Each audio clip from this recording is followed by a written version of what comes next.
efter hensigten. Vi kan sige nej til ting, som vi ikke har lyst til. Fungerede det optimalt?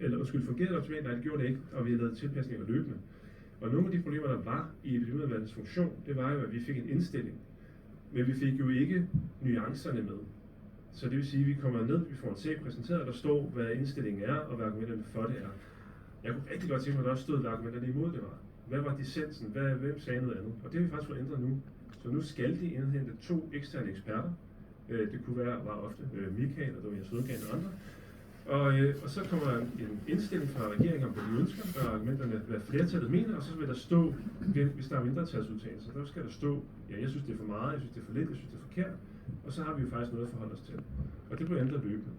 Fordi det med at få eksterne folk ind over, som flere også har nævnt her i dag, det er fuldstændig afgørende. Altså vi er jo nødt til at have et billede, som rent faktisk er bredt funderet, og som har alle nuancerne med. Og det fik vi jo ikke helt i starten, fordi det var jo, myndighederne er selvfølgelig dygtige folk, gode folk, men det er jo også ministeriets folk. Og det vil sige, de kan jo afveje, hvad det er, vi får præsenteret. Og det skal man have så for øje.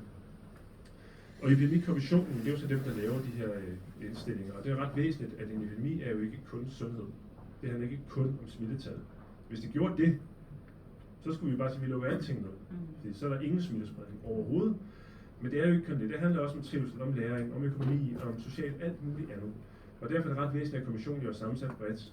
Ikke kun af de sundhedsfaglige myndigheder, men også relevante myndigheder inden for, hvad det nu er, man skal diskutere på det givne møde. Og det er den indstilling, vi får.